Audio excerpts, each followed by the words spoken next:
Oi, como está você? Tudo bem? Na série Métodos Pedagógicos, hoje a gente vai falar sobre o método Montessori. Você já estudou sobre esse método? O que você sabe sobre ele? Deixa aqui nos comentários para a gente compartilhar nossos conhecimentos. Se você já é parte do canal, então me conhece. Sou Gil Almeida, cientista social, graduada em mestre nessa área e também pedagoga.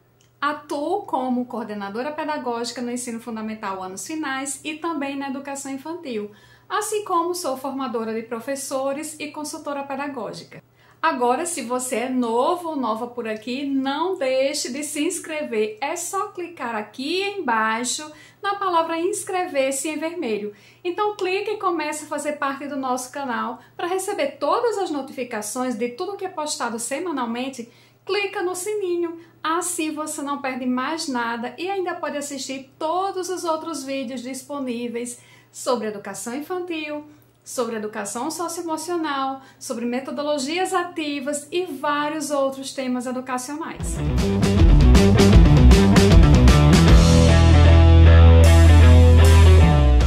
Para começar, não se engane, não é porque a instituição tem caminha pequenininha, tudo da altura da criança, que a escola segue o método montessoriano. Ser Montessori vai muito além disso e a gente vai descobrir várias coisas aqui hoje. E se você ainda não conhece nada sobre o assunto, o método Montessori foi criado por uma mulher italiana, médica, psiquiatra, pedagoga, que viveu entre os anos de 1870 e 1952. Bom, para a época, você já deve estar percebendo que ela estava à frente do seu tempo. Imagine uma mulher médica naquele momento. Claro que ela enfrentou problemas. Uma mulher não poderia examinar o corpo de um homem, por exemplo. Isso acabou levando Montessori para o trabalho com crianças na clínica da universidade onde estudava. Com essa experiência com os pequenos, Maria Montessori se interessou pelo processo de desenvolvimento e aprendizagem da criança. Ela iniciou estudando crianças com algum comprometimento e, na sequência, começou a pesquisar crianças sem comprometimento algum, ou seja, o que chamamos hoje de neurotípicos. E, para isso, ela criou as Casas Bambines. Pois bem, Montessori dedicou-se a estudar crianças e, pensando sobre seus processos de aprendizagem, desenvolveu o próprio método, o método Montessori. É isso mesmo, o legado dela continua até hoje e de forma muito viva, como um método de ensino completo. Vamos entender mais sobre isso agora. Influenciada por seus conhecimentos advindos da biologia, ela dizia não contrariar a natureza da criança e respeitar as fases do desenvolvimento infantil. E lógico que isso é uma parte da sua construção enquanto educadora e mudou vários de seus olhares sobre a educação, sobre a criança, sobre o papel do professor. Então, vamos ver a seguir algumas concepções dessa mulher marcante no mundo da educação infantil. Como Montessori entendia a educação? Bem, ela entendia que a educação deveria se estender para além dos limites do acúmulo de informações, que deveria ser para a vida e com o foco nas crianças sempre. E a escola tinha o objetivo de formar a criança, contudo precisava vê-la como um ser integral desde o seu nascimento. Sendo assim, a criança, do ponto de vista montessoriano, é integral, é completa. Um sujeito com vontade de aprender, o que é inerente a todos os humanos. E para Maria Montessori, a criança evolui mentalmente acompanhando seu crescimento biológico, seguindo fases definidas, ou seja, cada faixa etária possui aprendizagens específicas. E o professor, como Montessori o enxerga? Bem, esse personagem para a educadora é muito importante no espaço escolar, mas precisa ser um profissional preparado. Porque o professor precisa ter um olhar diferenciado para a criança e para o seu processo de aprendizagem. Não dá para ficar apresentando conteúdos, repetindo tarefas, fazendo atividades como a gente costuma ver, mas auxiliar quem precisa e observar. Observar o tempo inteiro. E para observar, a pessoa tem que saber o que está fazendo.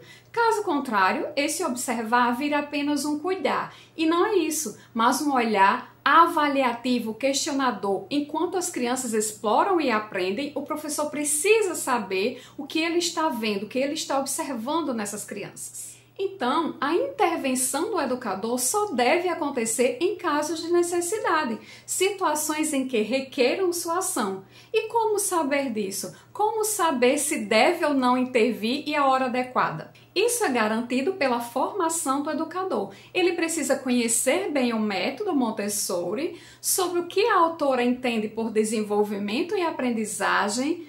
Assim saberá como o método orienta a agir e quando fazer isso. Mas afinal, como funciona esse método? Bem, o método está ancorado em 6 pilares muito importantes. Vamos conhecê-los agora mesmo.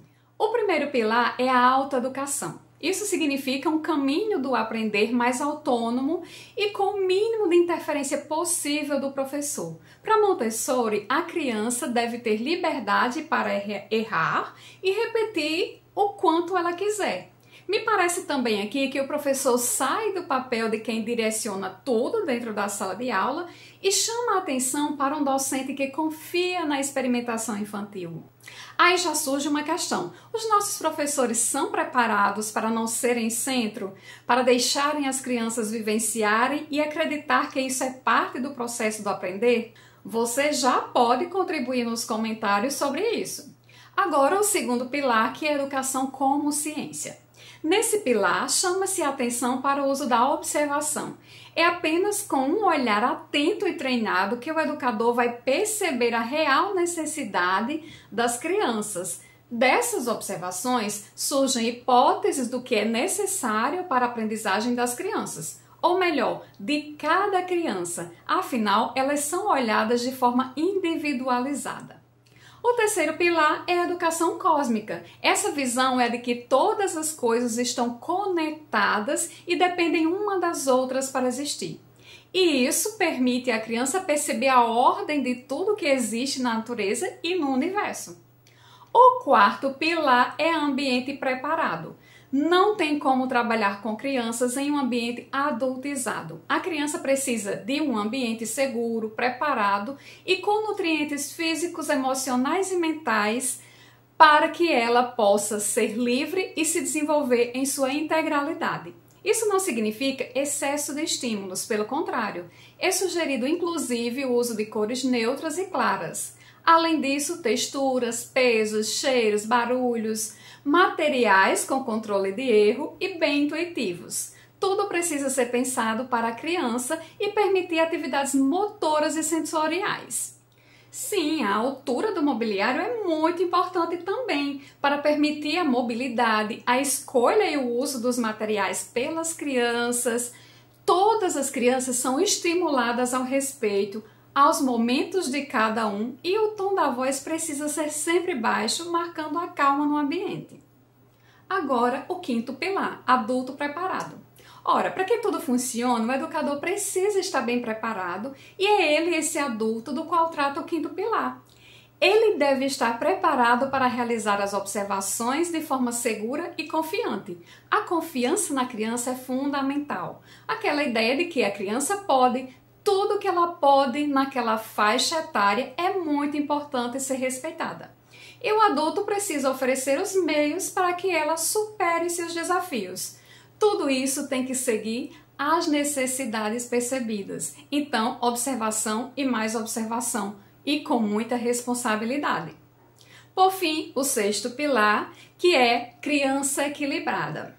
Com as experiências que exigem movimentos do corpo e aperfeiçoamento das ações, faz com que diminuam os desequilíbrios e conduza as crianças à independência, à iniciativa, à autodisciplina, à generosidade e à confiança.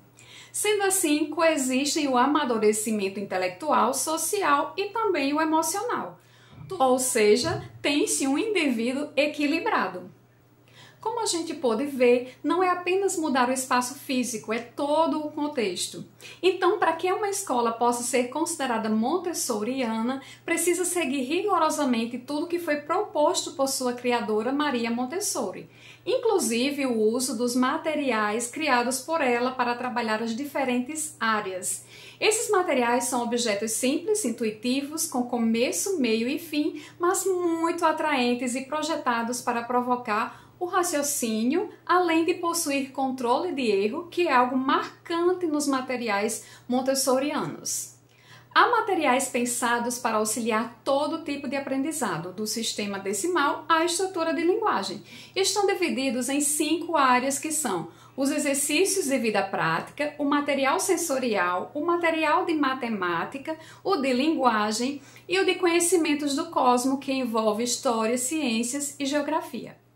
Gente, hoje estudamos um tantinho assim do método montessoriano. Lógico que se você se interessou, vai buscar mais e vai aprender muito mais coisas. Agora, se gostou desse vídeo, não deixe de se inscrever. Isso ajuda muito a divulgar o canal. Super agradeço a sua presença e volte sempre. Beijos e até mais!